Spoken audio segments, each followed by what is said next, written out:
Good morning, football fans, and welcome back to another episode of Everything Football. I am your host, Giovanni Witter, and today's episode, I'm going to have three special guests today. All right, first guest, you guys know him from the last episode, bringing him back for the second time, Deuce Parker. Yo, it's good. Thank you for having me back, man. Yes, sir. Yes, sir. We're going to dive into it. My third guest on the stream for the first time is a good friend of mine, a family member, football enthusiast, Florida State fan, Jackson Kirkland. Yeah, what's up, bro? Let me fix that. Yeah, I appreciate you having me, bro. You see that right there? You go and do that real quick, just like that.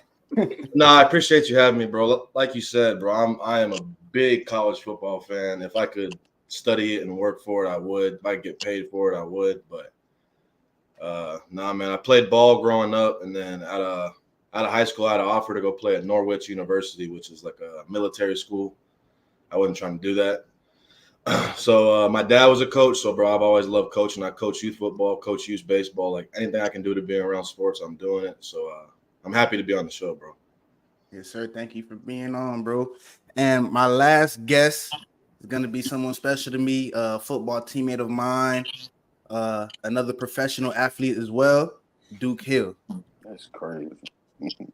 That's crazy. I am a pro now. But I'm thank you for having me. You know what I'm saying?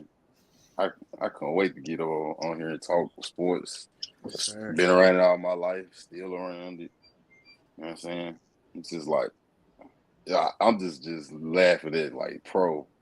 Like that is crazy. Like I am gonna be a pro. That's wild. Yes, sir. Yes, sir. So before we get into our stream today, I actually got a few questions for all my guests.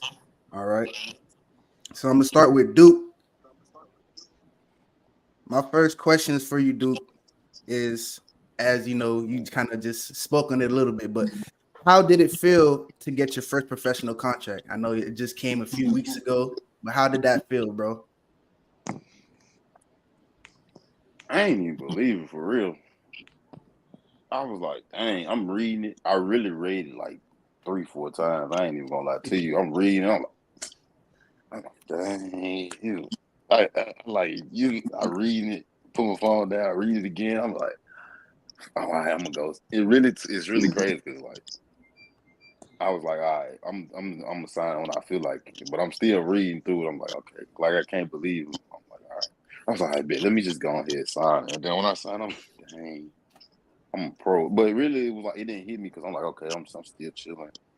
And then like one day, I was just like, I guess it was one day I was like, I'm just gonna sleep in this day, and my phone just buzzed. And I'm like, they start posting about it. I'm like, because in my eyes, I was like, I wasn't even gonna say nothing. I'm just like, it is what it is. Man, check my phone buzzed. I'm like, well, it's real now. Yep. Well, I definitely felt that way too. Look, we got a comment already. Don't you cry for joy, Duke. You feel me?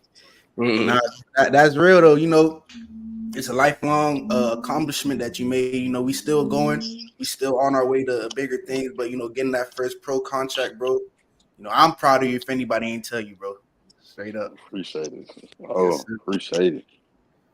So my second question we got for Jackson. Jackson, what inspired you or what inspired your passion in sports?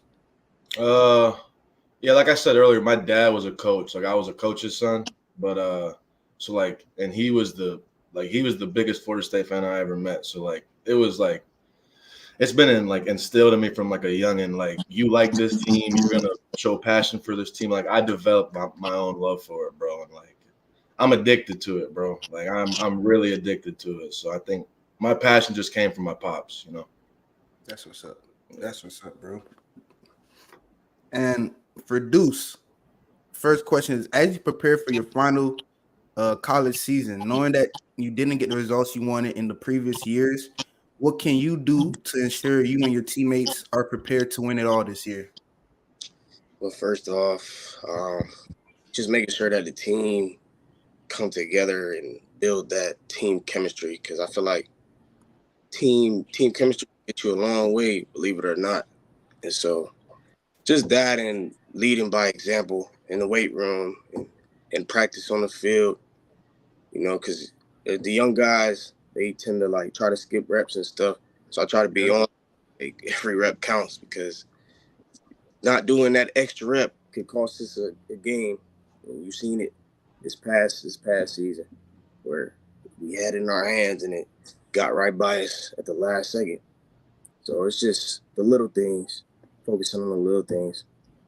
Nah, definitely the little things you got to do. If you don't do the little things right, you ain't gonna do the big things right, for sure. All right, Duke.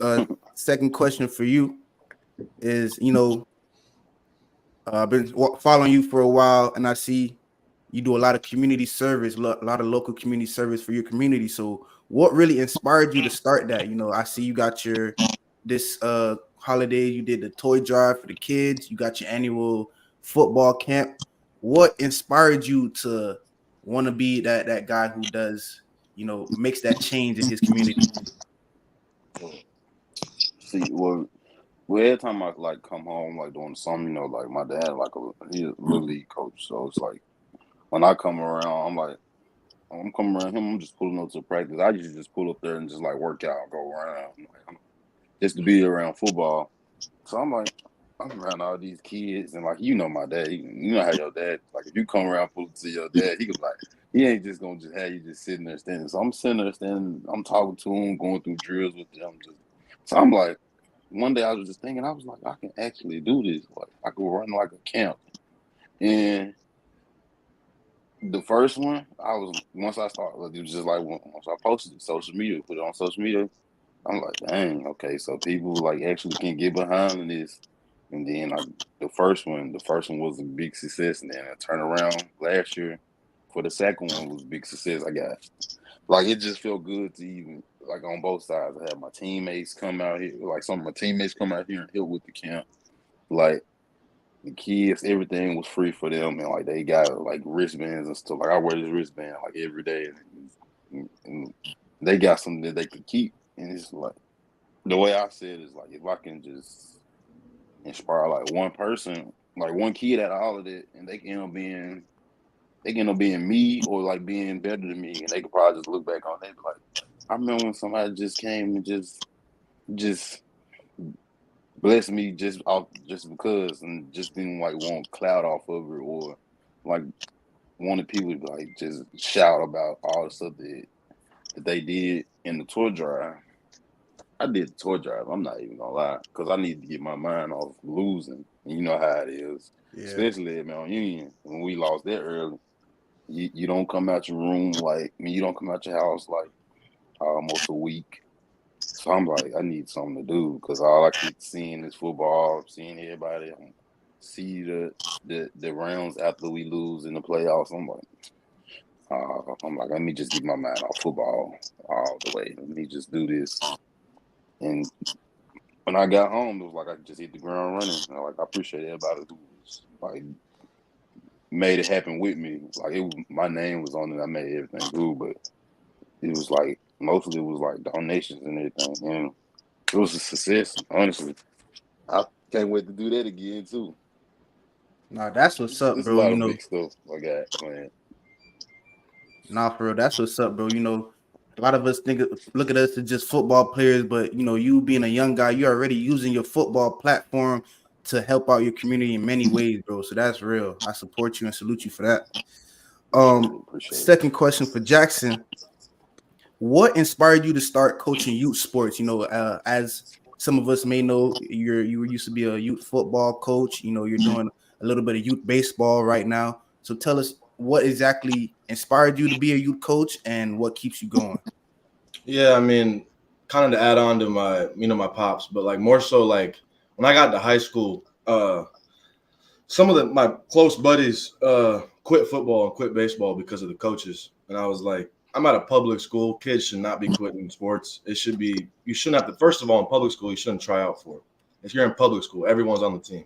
So it's like, in the coach where I went to school, it was like they weren't having that. So I had multiple kids quit or like just not play in general because the coaches sucked. And I was like, if I can do anything, I want to make sure that like I'm in a place where kids don't want to quit. They want to come play for me. I want to give them a safe space. So I started coaching where I grew up playing ball at MCYFL, which is youth football. I fell in love with it, bro. I love every second of it. I love connecting with the kids. I love being that shoulder that like they can lean on for real. So I mean, I'm a big people's guy, bro. So I think a lot of it is just like I'm addicted to it because I love relationships and I love being there for the kids. So yeah, that's what I probably. That's what's I up, bro. applaud you. Yeah, bro. Yes, sir. Do you want to like move up in your coaching career? Or do you Yeah, want to stay with I'm in kids? school right now trying to get my bachelor's just so I can go on that sideline with the headset, bro. That's the end goal. But I mean, until then, I want to be a scout. You know, I just want to be on. I want to be on the field. I'm not like I'm not the athletes, but I got the brain for it. So I want to be there. You know. So yeah, for sure, I definitely want to be a coach. That's what's up, bro. That's what's up. All right, my last question of the day is for Duke. For Deuce. All right, Deuce. This is a deep question right here. How do you find the balance of being a great dad and a phenomenal student athlete? Ah. I don't know. Well, of course, you know, being a student athlete is already a lot on your plate. So I just make sure. Well, first of all, I make sure my son's straight. Make sure he got everything he need. I make sure I talk to him every other day just so he can see my face.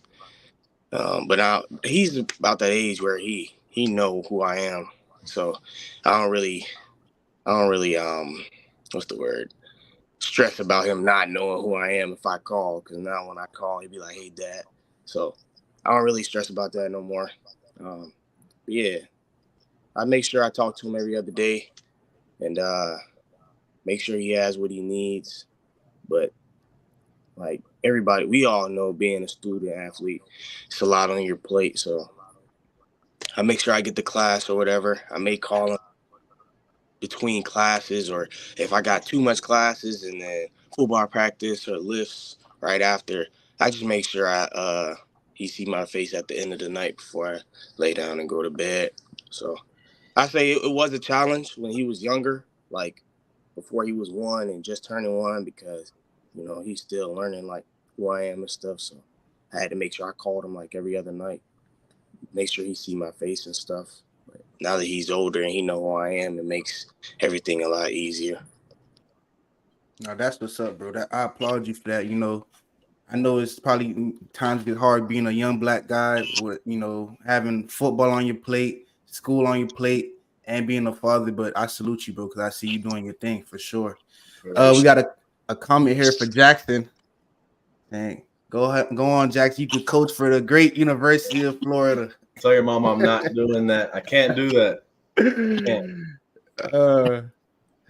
Oh man, but that's what's up. All right, y'all. But for today's topic, we're gonna do a little bit of dive into the NFL draft. And I know you guys been hearing a little bit of the trade rumors going on with Justin Fields. Is he in or out of Chicago? We're gonna dive in all of that right now. So first thing I want to show you, I got a little clip here from a recent interview that Justin Fields did with the St. Brown's brothers. Just watch this and see what Justin had to say about the trade rumors. No. Since we're here, all right, come on. What's with the unfollow with the Bears? What's up with that? Man, bro, I'm glad we're talking about it because why do people take social media so serious? Like why you following the Bears? This and that. Like, I still mess with the Bears. I'm just trying to take a little break. I follow the Bears and the NFL, bro. I'm not just trying to have football on my timeline. Like, I know y'all mess with a girl, EQ, especially you. Just because you don't follow the girl on IG don't mean you're not messing with her. That's true. That's facts. That's facts. But you follow Luciana, right? But listen. Man, yeah, that's my girlfriend though. That's different. But I'm saying, like, when you're single, it's you really messing with the girls you don't follow more than the girls you follow. You feel me? Oh, like, so you're saying you mess with the Bears? You're saying you mess with the Bears more now than you follow them? Man, it's not even like that. Okay. It's something that I don't want to spend time on. I'm about to go on vacation. I don't want to see no football. And guess what? Just get away, get a little away. Every Bears post. I see who you follow. Nah, I see who you follow. The draft Taylor. So it's like, bro. man. I'm tired of hearing the talk. We want Like, it's Phil, annoying. we want Kate. Like, it's just, bro, like, it's time to just. So you're telling me you don't follow no football, bro? You follow? I follow Ohio State football. I don't follow the NFL. I don't follow the Bears. Bleacher Report. Bleacher Report. It's basketball season. They're not posting nothing about football, dog. Cap. Not posting nothing about football. Yeah. What's up with that? What you mean? What's up with that? I follow you. Actually, You know Drake? You don't follow me, but you know Drake? I'll follow you after this, but not for real. I mean, we played against them, these past 2 years, but I don't know for real like that. I've been following for a minute though. Okay. Yeah, that's crazy. That's my dog. I just know he's on the Falcons, my nigga. Yeah, I was just wondering why you follow Drake and him or something. Yeah, I don't know him like that, but yeah. Good dude, great dude. You know, I see how we do this. Yeah. Well, since we're off the subject, so now we know you mess with the. All right, man. What do y'all think about that right there? He's not lying. Because I ain't even, especially with the girl part. Everybody, you already know it. It's somebody watching your followers right now. Like, dang, who this is he follow? Let me go through and look. But even with the football side, it's like when I used to get home sometime, I ain't gonna say I unfollow Man Union. But I definitely was not worried about football for I want to say the end of May. I gave it to the end of May, and then June, that's when I ramped it back up. I wasn't really worried about football, especially if I'm in the NFL, I got money, and now they talking about trade me or pick the number one pick. I'm definitely not trying to see that every time I open Instagram or Twitter. So, I mean, I feel that, right? But why wouldn't you just delete Instagram? Because just because you don't follow the NFL or the Bears don't mean somebody ain't gonna repost something they post. Yeah. You know what I mean? Yeah, he gonna say regardless. But like he knows also that he's famous enough to where when he unfollows the Bears, people are gonna know that he did that. So it's like, but like you said though, unless like if he's hearing stuff in the Bears office about him not getting picked up, then it's fine. Go unfollow him, like go get your money, go somewhere else. But like if they're not talking about that and he just unfollowed them because of what like people like us are saying about, like him not coming back, that's just weird. That's like, bro, like what you're doing too much. But if he's hearing stuff inside the office, I think, yeah, I would do it too. I'd unfollow him too. Like y'all gave up on me, so like I'm done with y'all. But if it's not, he's just being a diva, I think. Yeah, it's like it's another side too. It's like you got that one homeboy. He fall out with his girlfriend or whatever. He like, bro, I don't want. He block her friends, block her. He like family members. He don't want to see nothing about her at all. So I don't know. It might be like a breakup too. So you just never know. Yeah. What you feel about that, Deuce? You think he's out? I honestly think the Bears are dumb if they let him go, because we seen what he do. He gets some type of weapon. DJ Moore, he's not an average receiver, and we've seen what them two can do. So, I mean, getting him more people to block for him and maybe another weapon to throw to change the whole program around. Yeah, this is also the most time I've seen him in the pocket. Usually that Bears O-line is just letting people run through. So they'd be like, when he has time, bro, he's nice. No, I definitely agree with what you guys said. I feel like if the Bears do let Justin go, they'll be dumb. But I just mean, bro, how things been looking the last season and all the rumors we're hearing this offseason. I think he's done with the Bears. I think the Bears are going to move on from him. And I think he has two potential landing spots. The number one landing spot for me is the team he's playing right now, the Atlanta Falcons. If you guys heard something in the clip from the interview with the St. Brown's brothers, one of the only people that he does follow is Drake London, the number one tight end from the Falcons, and they didn't play together in college or anything. So, and another landing spot that I think is a great landing spot for him would be the Pittsburgh Steelers. I watched that entire St. Brown's podcast, and Justin actually mentioned that the Pittsburgh stadium. It was one of his favorite stadiums to play at in the NFL. So I don't know if that was like a little, nudge that, he might be going to Pittsburgh.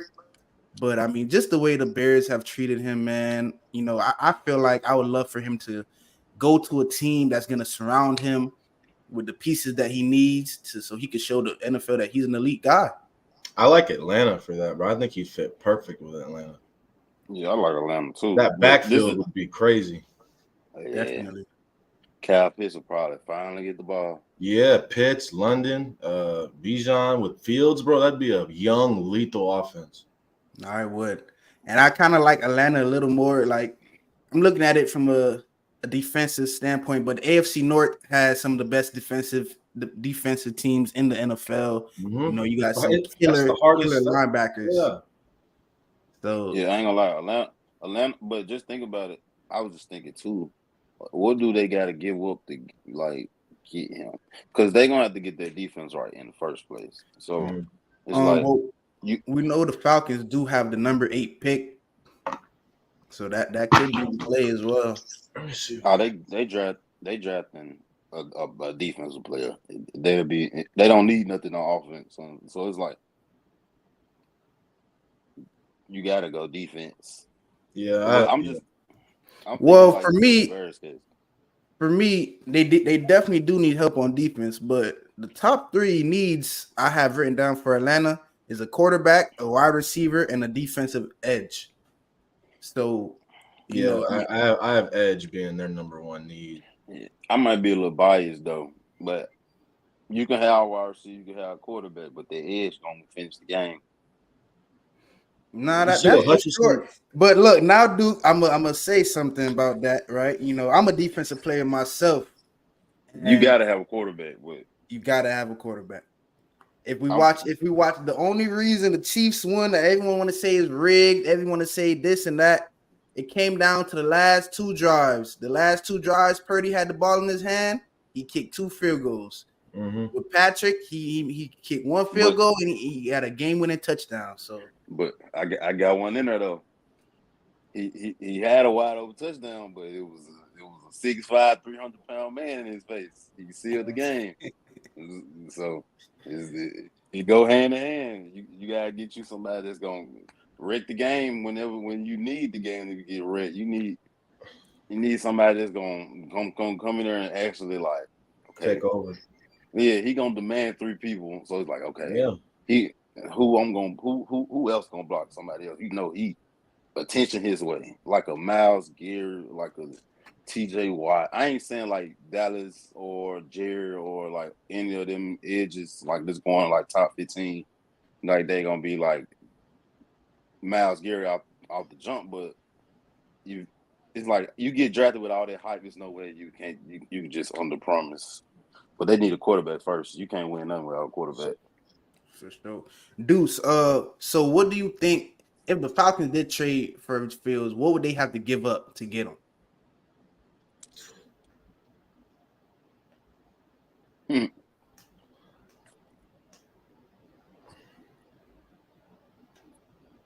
Oh, I can't hear you. I don't know if you went mute.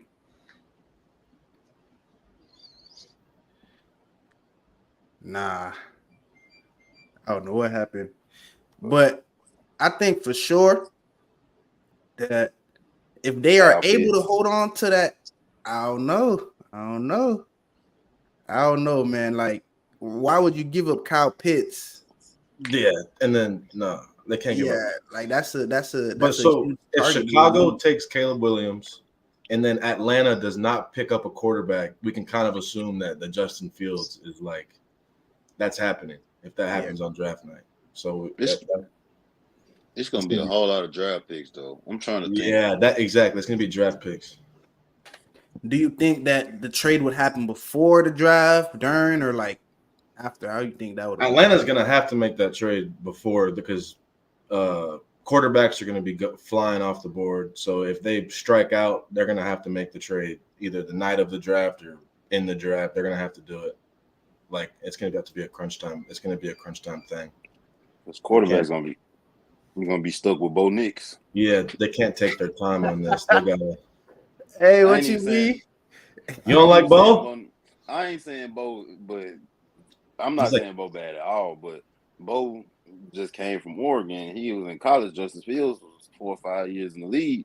It's different when, just like you said, pass rush. You got them edges they can run 4.3s and them D tackles that's running 4.6s.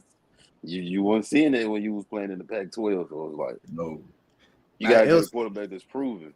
It was funny you said Bo Nix. So one of my guys, he's a big Oregon fan. You know, he likes Bo Nix. I always like I don't dislike Bo Nix or anything, but just compared to some of the other guys that's on the board, he's not really, there yet. I'll still be scared to draft Caleb Williams, but it's like he I think no more overall pick. You just gotta gamble sometimes. Bo's like 27, 28 years old too, bro. So you're bringing in a rookie quarterback who's almost 30 years old. He's not going to have that much time. Like he's already in like the time of his life where he needs to be playing. Like he's about to miss his window. So I don't know about Bo. You're gonna definitely see about Bo. Yeah. But this is one thing I just thought about this because it's five quarterbacks. Let's see. Caleb Williams, Jaden Daniels, Drake May. Probably put Bo Nix at 4 or JJ McCarthy. They like interchangeable. And then Michael Penix. They could just not trade and then just probably like try to get like one of them, and they still got Desmond Ritter. So it's just like, okay, if he mess up again, then just throw him in there. So I don't know. It's a lot of angles they could play it. Man, I don't know. I just feel like it's bound to happen, but at the same time, Chicago, like y'all kind of let down. Y'all feel like I don't know. I just feel like Fields has a lot left in his career. I feel like OC matter too. Yeah, offensive coordinator definitely matters. You can't get an OC. You can't get an OC just used to coaching Peyton Manning or Tom Brady in 2007 and expect them to know how to coach anybody like Lamar Jackson, Josh Allen or Justin Fields. It's like they still want you to do 3-step drop. Well, of course you still got to do that sometimes quarterback, but like y'all can hear me now. Yeah. All right. But you gotta play to their strengths. Justin Fields, of course, we know like yes he can run and all that. He had 1,000 yards one season, but he had 1,000 yards because mainly he was running for his life. Yeah, exactly. It wasn't designed quarterback plays. It was pocket collapse. He has to get up out of there. You gotta play to his strengths, like. And Fields is a really good thrower, bro. I was about to say, I feel like every quarterback rather throw it than run it. Yeah. Even Lamar Jackson. Lamar Jackson was a running quarterback in college, but now he like to throw it. But just look at it though. He won MVP because he got a OC that catered to his needs. Yeah. He went out there throwing 50 times a game, or he went out there running 30 times a game. It was a perfect balance, except when they played the Chiefs, they just threw the whole playbook out. I don't know why they shied away from running the game. From running the ball. Lamar doesn't run like at all, bro. I'm the biggest Ravens fan, and watching that game is when I knew the Chiefs was going to win the Super Bowl. But at the same time, bro, we are the number 1 rushing offense in the NFL. I think we only ran the ball. We ran the ball less than 10 times, bro. But think about it though. They was barely on the field too, so I honestly feel like they didn't have the rhythm that they usually had. When the second quarter, the Chiefs had a drive in the first quarter that was 8 minutes long. That's true. It's like it ain't no way you can get more than 5 carries a drive, and if you on the field for like a minute or two. So it's like they got out of their game plan. They was like, okay, you know how you play the Chiefs? It's like, well, we got to score. You got to score. We got to score because, like, if we don't, we get left. Yeah. I salute their defense though. They held them scoreless in the second half. That defense was. Yeah, the defense definitely was on their thing, man. But let's transfer back into the draft talk. So, Deuce, your voice back on. All right. I want your first pick. What do you think? Do you think Chicago's going to keep Justin, get a quarterback, trade Justin, get a quarterback? What do you think is going to happen first pick? First pick. I think they keep Justin and they get a tackle.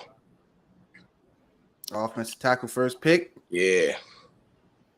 What do you think? What do you think, Kirk?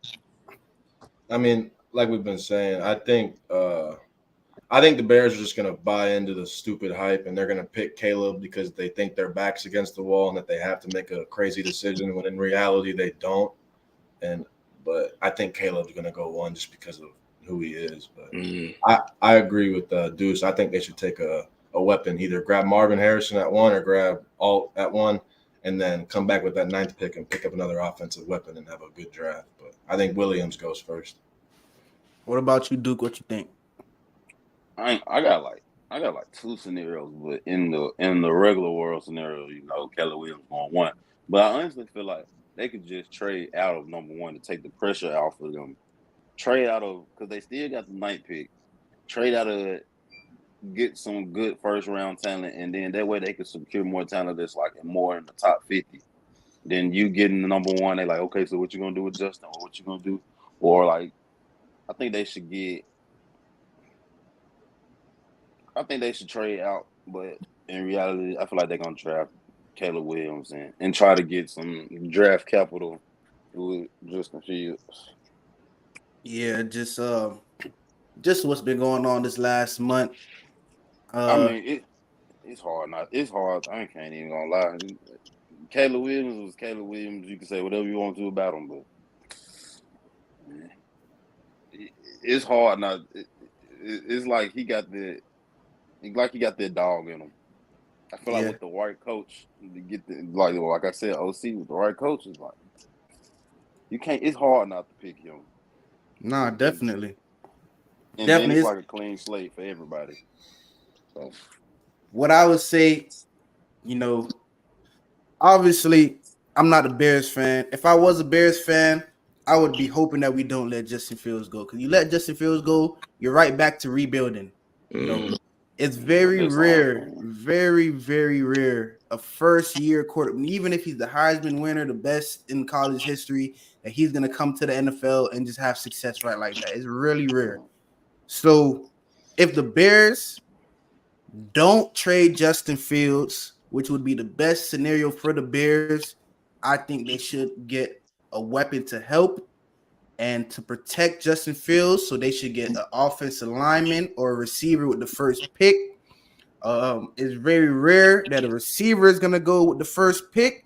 So if the Bears were to keep Justin Fields, build around him, they should get an offensive tackle with the number 1 pick, and that should be Joe Alt from Notre Dame.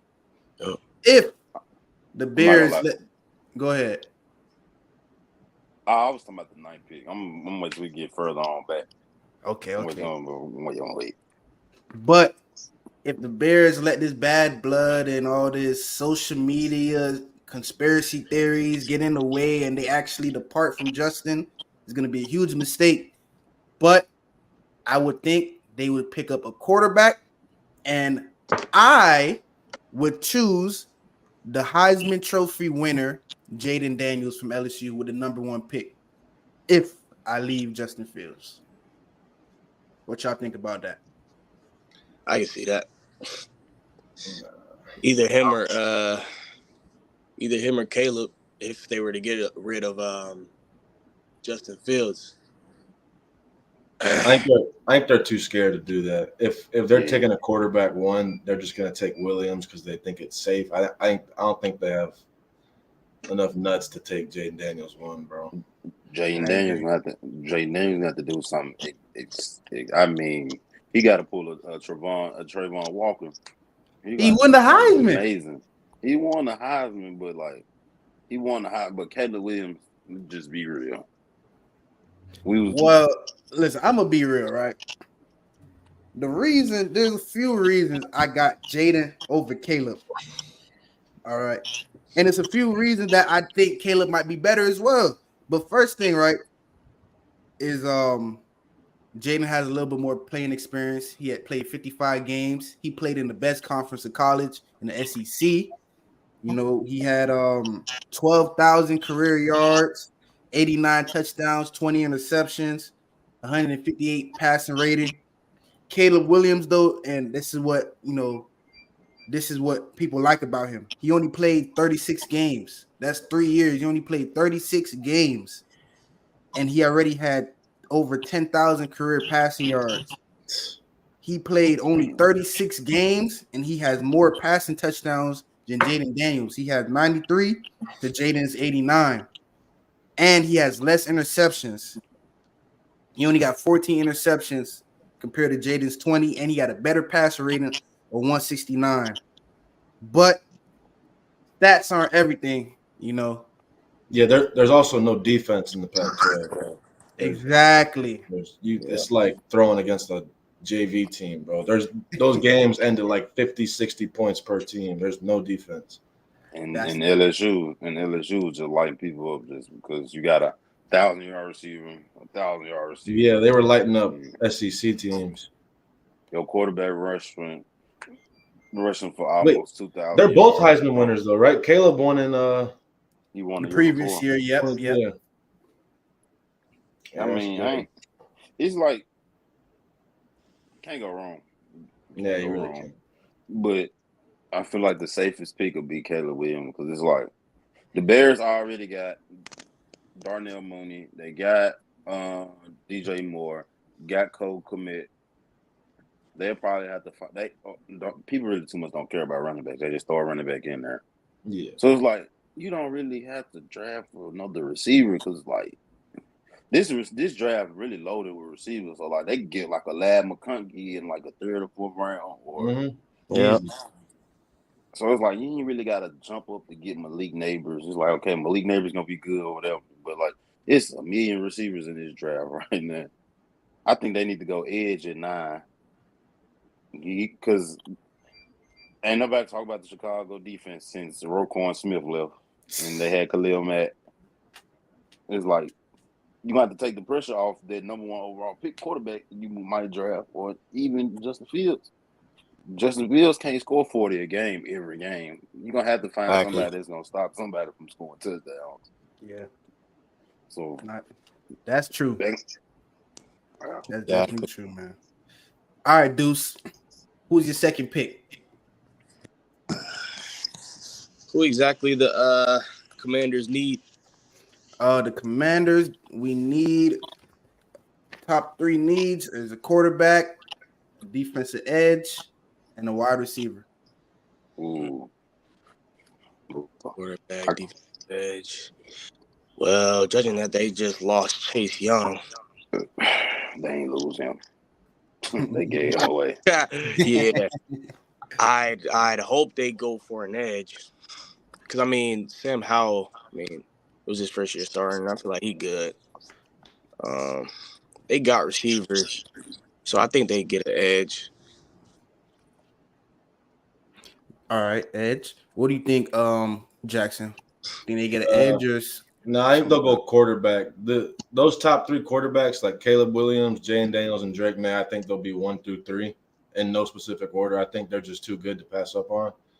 But Sam Howell's from North Carolina, so I don't know if Washington's gonna like try and reverse the curse and not pick up Drake May, so they'll pick up Jaden Daniels. But I got Drake and Jaden Daniels at my top 3: Williams, Daniels, and May. Those are my top 3 picks. I don't know where they're gonna go, but those are going to be the first 3 picks, I think. So either May or Daniels. I can't put a all right. Put one on it. What do you think, Duke? I'm gonna go dark. I'm gonna go dark horse, like what Jack said though. The safest pick is picking a quarterback that's like got. What you say? He had like 12,000? No, how many yards in 5 years? Jaden Daniels had 12,000 yards in 55 games, and Caleb had 10. Yards. Yeah. So, and then they head coach like a defensive minded head coach. But I seen last year, what's the name? Sam Howell was the most sacked quarterback in the NFL. But they actually broke a record of being the most sacked quarterback since David Carr. Damn. And they said he was like the number 1 overall pick back in the day. So I feel like, okay, you're going to draft the quarterback. I mean, Sam Howell wasn't bad. Sam Howell's good. He was good out of college, and he was a highly touted prospect. Truthfully, they should just give him more time, but I don't think they will. He was diming people up in like every play. Yeah, dude. The Commanders look good when he's playing good, bro. They look good. Well, I mean, Go ahead. I think that they should probably just go tackle. I'm going dark horse. They didn't go tackle. I like that though. I ain't gonna lie, I have to look it up. They got 2 second-round picks. They got an early third-round pick. It's like they could get so much for so little. They could pick up a quarterback in the next round if they fall that far. Yeah, and then it's like everybody knows you can't win no games. You can't protect your quarterback. So it's like, just think about it. If he was the most sacked quarterback and he was doing what he was doing, like just imagine if you bring the sack total down at least by like 20, or I say go Joe Alt or the tackle from Penn State. I feel like the Commanders have no trust in Howell, no matter what. Yeah, he was good in college. He's not producing right now. But this would be his last chance. Like, just because even if they go ahead and pick a Jaden or Caleb with the second pick, they're not. I don't believe they would start right away. So this would be Samuel's, do or die year. You got the young guy behind you. What can you do? So I think, if Jaden gets picked up first by the Bears, I would like Caleb to be the second pick by the Commanders, and he'll be learning under Sam Howell for a little bit. Now with pick 3, we got the New England Patriots. They need a quarterback, they need a tight end, and they need an offensive tackle. We were talking, actually saying that we were hearing a little bit, some rumors that the Patriots might trade for Vikings quarterback Kirk Cousins. If they trade, I'm into the fan transfer before we do that. But I mean, that wouldn't be the worst, if they trade for Kirk and they have what's the young guy named Mac Jones, learn from Kirk. What's the worst that could happen, Well, I think Kirk's a good pillow because it's a whole new whole new coaching staff. Like he could he can win right away. He's not gonna you're not gonna have any quarterback pains. Like they'll get you 8-9 wins, and then if you give them some good players, you can get 10 wins with Kirk. So I like bringing in Kirk. Agree. I don't think. Well, and then maybe down the line you draft a quarterback like next year, the year after. But just for this first year, don't give a new coach a young quarterback. It's too much new stuff going on. But the thing about it, though, what I saw, I'm not even trying to talk about like Bass 2025 or like quarterbacks and everything, but like I feel like they probably like the way this draft looking with quarterbacks. I feel like people are like, okay, I got to grab that quarterback now. I'm not trying to lose 15, 13, 14 games just to try to get a quarterback that definitely wasn't as good as Caleb Williams or Jaden Daniels or Drake May. So it's like, but I honestly don't even. I think we either draft Drake May or we draft Marvin Harrison. Because if you look at the Patriots receivers, we got Tyquan Thornton, Juju Smith-Schuster, Kendrick Bourne was one of our receivers. Who else? Just a lot of draft boards. Just knowing the Patriots and their organization, I just feel like that's one organization. Well, Bill's not there, so things are a little Bill's different. gone. But Kraft still owns the team, so it's the same. I don't see the Patriots drafting a receiver that high ever. I don't know, bro. A lot of draft boards have Harrison at 3 to New England. That man's nickname is Maserati Marvin. Yeah, Gus Johnson. What I think can't leave that off. What I think would be the best case for the Patriots would be for them to trade for Kirk Cousins and to let Mac Jones learn under him for a year, because the other situation or other scenario would be, all right, if you, like you guys are saying, you're listening to other analysis and they have Marvin at 3. So that means you're all in on Mac Jones. You're surrounding him with talent, Marvin Harrison Jr. But what if Mac Jones just isn't that guy? What if he just can't play? So I think the Patriots drafting Marvin Harrison Jr., I think that wouldn't really work out in their favor. I feel like they need to worry about the quarterback more. So either go ahead and trade for Kirk, let Mac learn under Kirk a little bit, or keep Mac Jones as QB1 and bring in a new guy? But this thing, though, that's why I'm an Alabama fan. So it's like, I ain't talking about Mac, but he didn't do enough for us. But down the end of the stretch, he wasn't playing quarterback. He was benched. It was Bailey Zappi. It's Bailey, yeah. So it's like, and I think Kirk gonna be a free agent this year anyway. So it's like, you don't even have to give up nothing to get Kirk anyway. So it's like, you could do that too. And like how I said with the Commanders, like you can take Marvin Harrison, and you could probably just be like, you know what, I'm gonna gamble on Michael Penix in third round or the fourth round or the whatever. I don't think he's gonna fall that far. I don't think he's falling that far, bro. I just think I just think some people are just probably scared because how old he is and like how he got hurt and like he quarterback with 2 knee braces. Like, dang. Yeah. But I think getting a receiver is dynamic. Yeah, but you saying that about Michael. For my fans and viewers, whoever watched the last stream, the third pick is going to be strange for you because I've been talking about Michael the whole time. But I have the Patriots picking Drake May with the third pick of the draft. And it's contributed to what Duke said. I'm just thinking of it as the NFL GM. Because looking at it from a fan or from like just a football player, I would pick Michael Penix. He looks like the third best quarterback prospect. He brought his university all the way to the national championship and lost to only the best team in college football.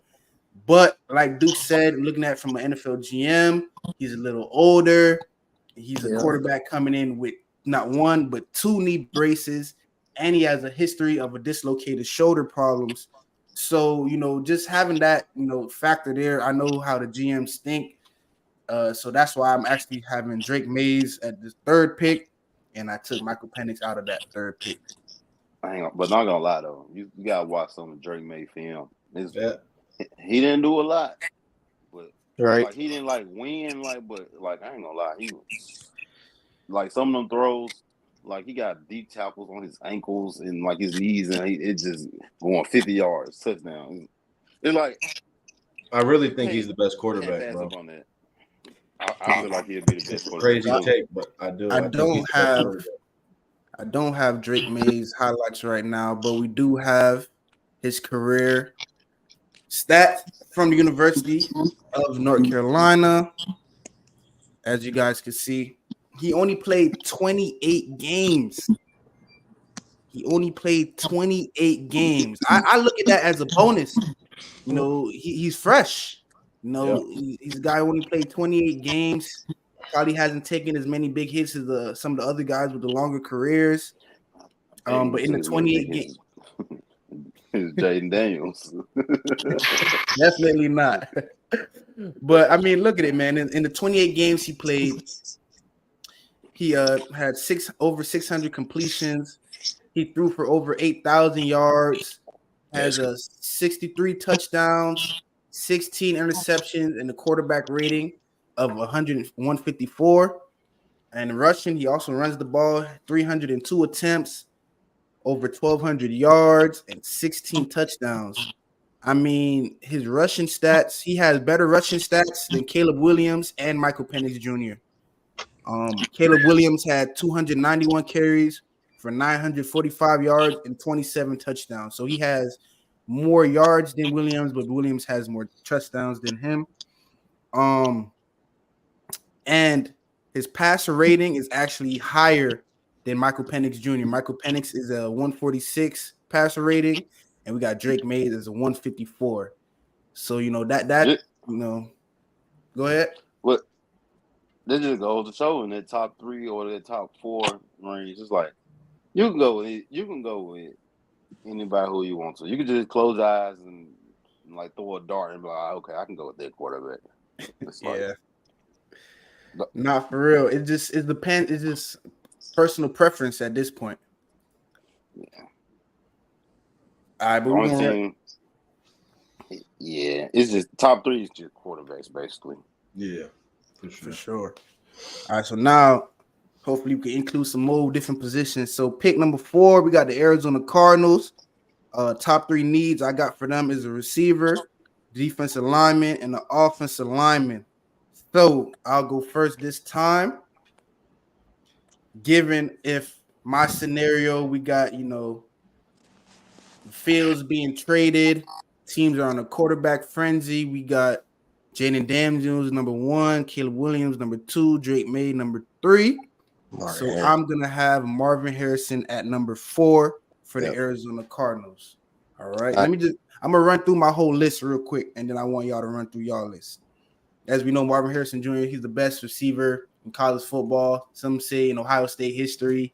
I'm an Ohio State fan. He was that guy. He's one of the only top receivers that didn't have a big-time quarterback. So he's heads and shoulders above the rest. Y'all disagree with that? No, I agree. I agree. Roma Dunze, he had Michael Penix, you feel me? Who else is top receiver? Malik Neighbors, he had the Heisman Trophy winner throwing to him. Marvin Harrison, he had, what's his name, Will McCord? Number 20, he had quarterback wearing double-digit number is what he had. So, I mean, it was his high school quarterback. It didn't matter who was throwing him the ball. He made stuff happen. So yes, he definitely did. So my 5th pick, it was influenced by the guys. We discussed this before. We got pick number 5, the Los Angeles Chargers. As you guys know, brand new head coach coming from Michigan, Jim Harbaugh. I'm a Ravens fan. John Harbaugh is my coach, so I expect big things from Jim. This is not his first debut in the NFL. He was a 49ers coach, and he brought them to the Super Bowl, went back to college, helped Michigan win a championship. So Chargers fans, y'all got a lot to be excited for. The Chargers, top 3 needs. I got a cornerback, a running back, and a defensive tackle. You said a quarterback or a cornerback? Corner. I'm telling you, if they go D tackle, I got a tight end on my board, bro. And it took a lot of talking last night, but I got Brock Bowers going to the Chargers, bro. I can see that. Bowers from the Brock Bowers from Georgia. All right, so I'm glad you actually said that because I'm gonna go back to my 3rd pick. If the Patriots trade for Kirk, they're gonna pick up Brock Bowers. I agree. I think the Patriots, they would rather pick up the number 1 tight end than the number 1 receiver. Yeah, that's just going off my history on the Patriots. But I think with the 3rd pick, if the Patriots don't pick a quarterback, they're definitely gonna pick a tight end and probably Brock Bowers. I agree. That's why I say we're gonna trade back. It's like either we trade back, we're gonna trade back and just let Brock Bowers fall in our lap, or we just gonna take Drake May right there at 3. I just can't see nobody gambling because like Brock Bowers is like that, but when they factor in injuries and y'all need a tight end bad. Y'all haven't had a tight end since Gronk. Been dry. Yeah, the Patriots were known for the tight ends back in the day. Yeah, you need Brock. Brock will fit. Yeah, I think they'll just trade back. But the Chargers, you said they needed a D tackle. Yep. I'm telling you, the D tackle from I'm biased, but the D tackle from Illinois, that is a game record. Yep. Man, you need just if you could pull up like a little bit of his highlights, just pull up. I promise you're gonna turn it off at 30 seconds. Oh, that one of them. Newton. Deshaun Newton, I think his name is. Mm-hmm. Yeah, I'll look him up in 2 seconds. But before that, just talking to Kirk and watching it with my own eyes, I do believe one of the best D tackles and who the Chargers will pick with pick number 5 is this guy, Jared Verse. 6'4", 260 from Dayton, Ohio. Yeah, his from Ohio. His 2022 stats are I think a little bit better. I could be mistaken though, but we got his career at Florida State right here. In 21 games, he racked up 37 solos, 33 assists, totaling 70 total tackles, 21 TFLs, 13 sacks, 3 pass deflections, 2 fumble recoveries, and 2 black passes. So this guy is a record. Like he's just a nuisance. There's clips of him just bull rushing left tackles and just flatlining them, bro. Just straight on their back, just running right through them. Okay. That front was nasty. Got Fabian's a dog, bro. People don't really understand how much of a dog he was. A grown man, bro. He had a kid. He was a grown man out there, bro. Fabian was an animal. Grown man. No wrist tape, no gloves. No, none, bro. Just nothing. He trained with my trainer, so it's like I got to see. He's from Mississippi, I think. Yeah, he's from like Olive Branch. It's like right there on the border of Memphis. So it's like, yeah, he's nice. He a plugger for sure. But he gonna be a steal for somebody. Yeah, dude, he's nice. Nah, for sure. So, who do you guys have with your 5th picks for the Chargers? Top 3 needs: corner, running back, D tackle. I think they might. They got Jim Harbaugh. Jim Harbaugh. So I feel like they might do the best available route too. Go receiver, go Malik Neighbors, because it's like he's just explosive. They might just get rid of Mike Williams because they got to get rid of so much cap space. It's crazy. Yeah. They got to decide if they want to keep Bosa or they keep Khalil Mack. They got to decide they want to keep Mike Williams. Either they go D tackle or they just go best available and get Malik Neighbors, because like you get him for cheap and you still got Justin Herbert. So it's like, yeah, I agree. Definitely, but I just feel like connections is very important in the NFL, and I feel like Herbert and Mike Williams, they kind of got a little connection growing, so I feel like it would be wrong for them to get rid of him. But like you said, they do need that money, do need that. Yeah, there's a lot of buzz about him not coming back. Yeah, but he never really was on the field, so it's like, yeah, that's another thing. Injuries. You can't. I don't want to say you can't make me no money on the sideline, but it's like true. You can't. Yeah. Yeah. True. All right. So moving on. Oh, dang, I didn't even see the time. We actually got 2 more minutes. So we got to run through it. With pick number 6, we got the New York Giants.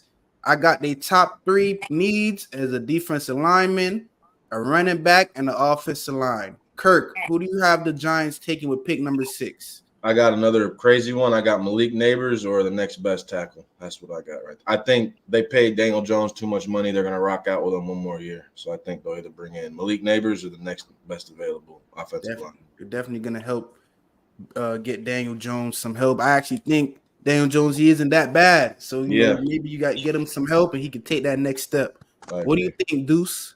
Who do you think the Giants are going to get with pick number 6? If the Chargers don't get Malik Neighbors, I feel like the Giants definitely will. Okay, Malik Neighbors, LSU receiver. What about you, Duke? Who you think the Giants gonna get with pick 6? If Malik off the board, they're just gonna go Rome or Dunze. Yeah, they getting the receiver, so yeah, I think it's receiver too. I'm actually gonna not agree with you guys. I think they're gonna pick the best offensive tackle available, and according to my draft pick, he would still be available right now, and that's going to be Joe Alt, offensive tackle from Notre Dame. He's head and shoulders above the rest at the moment, and I just think Joe Alt will be the guy who helps protect the blind side of Daniel Jones. So pick number 7 now. We got the Tennessee Titans. A lot of rebuilding going on in Tennessee. Just a few years ago, I mean, these guys were almost in the AFC Championship, and now look at them, top 10 pick in the league. The Titans, they need an offensive tackle, they need a cornerback, and they need a wide receiver. So for me, my second receiver is finally coming off the board, and he's gonna go right up the road to Tennessee to help out. My pick number 7 for the Tennessee Titans, I like Malik Neighbors, wide receiver, LSU. I like that. What do you think, Kirk? Who do you have for your number? Yeah, I 7? got Joe Alt going off. I think they like Will Levis. They'll build around him. You got to start up front. I think they go Joe Alt. Okay. Joe Alt definitely to help Will Levis. I like Will Levis too, man. He came in a few games. He's a little raw, you know, out of that rookie year. But he has that like Baker Mayfield effect where like he'll run through somebody and turn the whole team up. And, you know, that's what you need. So I like him a lot. Most definitely. What do you think, Deuce? Who you got the Titans picking up? I'm gonna probably say Roma Dunze if he's still on the board. Definitely, you can't go wrong. That's a great pick right there, Roma Dunze. I'm actually surprised that I picked Roma Dunze to go to the Titans, but to go to the Bears instead of the Titans. But I just think, you know, that's just a preference right there. Malik Neighbors, Roma Dunze. I feel like they're both, you know, 2A and 2B. I like Marvin Harrison number 1, and Neighbors and Dunze, they're right behind them. Duke, who you got with your 7th pick for the Titans? Tackle. Offensive tackle. If Joe Alt gone, then it's like the tackle from Penn State. But it's like free agency, you can get to a receiver or whatever. You can get to, or you can probably get to something like later in the draft. But it's like you got your quarterback in Will Levis, but you can't protect him. And then it's like there's no reason to draft a receiver if you can't get the ball to him. So That's true. That's true right there. Draft a tackle. All right, so for me, we got number 8, Atlanta Falcons. You know, in my draft scenario, Atlanta has Justin Fields as their quarterback now. So I think they will go ahead and try to fix a few things on the defensive side. And I got the number 8 pick for the Atlanta Falcons, local Florida guy, Dallas Turner. You know, I got Dallas Turner being the number 8 pick. You know, Dallas Turner's from down here. He actually played Little League football with me at West Miramar, played high school at St. Thomas, and attended Alabama. So, man, that's a great defensive edge right there. Young guy from Alabama. I feel like the Falcons can't go wrong, you know, trying to fix their defensive line. So I got Dallas Turner going number 8 for the Falcons. What you guys think? I got Dallas in my 8 too. Yeah, I agree with that too. Yeah, I agree. There's a Bama bias. It should be verse, but it's going to be Dallas. But it's fine. All right, so we all got Dallas. Well, remember, I have verse going 5 actually. Yeah, I like that. I like that a lot. So, but we all agree Dallas. But we saw what Will Anderson did last year. Something about those Bama linemen, bro. They get in the league and just tear it up. Yep. For sure. He had a great year for the Texans. But yeah, I like Dallas with number 8. All right, we almost done. Number 9, we got the Chicago Bears. All right. For me, I have them picking up a young quarterback because they got rid of Justin Fields. So at pick number 9, they're gonna need some help. And I got Rome Odunze, Washington receiver, heading to the Chicago Bears with the 9th pick. You know, Chicago. You know, I don't think they could go wrong with picking such a great, you know, talented, polished receiver like Rome. I don't know. What do you guys think? I have Rome on mine. I have same pick. I got Rome. Yes, sir. Rome number 9. What you think, Duke? I already had Rome going off the board, so it's like depending on like the combine and all that, you got a lot to late to, or the edge from Penn State, Top Robinson. You can't go wrong with them two. Because if you think about it, Jared Verse already off the board, Dallas Turner already off the board. You gotta go and get a good edge while you can. So you gotta get either top Robinson or late Tulatu. Go ahead and get that defense together. They take out the pressure off the quarterback. Definitely. And, you know, the defense for the Bears hasn't really been the same since they let Roquan go. So picking up an edge will definitely, you know, it makes sense. Yeah, it makes the most sense for them. All right. So the last pick of our top 10 for today is the New York Jets. The Jets, the top 3 needs I think they need is the offensive tackle, wide receiver, and a safety. So, and I might say his name a little wrong. I apologize. But rounding out my top 10 pick with the number 10 pick of the draft is going to be an offensive tackle, Alumiwa Fashunu from You said Pitt it. State University. That's how you say it, bro. You said it right. Yeah, that's how you say it. That with me because I could not. I ain't even try. What do you guys think about that pick right there, man? If you're gonna bring Rodgers back, bro, you got to protect him. Yeah. You've seen what happened. If that's the goal, you got to pick tackle. If it's not, I still think you got to pick tackle, but you got to protect the quarterback, and you're not trying to have Rodgers blow that other ACL out, whatever it is, MCL. You got to keep him fresh. Yeah, they definitely need protection. Yeah, they got to go tackle with that pick. Do you guys think they would pick Olu Fansu, or do you got like a different guy who? On my board, I have Joe and Olu as like the only top two, and then the rest are kind of just whoever's next available. But those two guys are for sure the best tackles in college football. Yeah, so if Joe is still on the board, definitely Joe. But if Joe's gone, yeah, I agree with you. Yeah, they're both light years ahead of everyone else.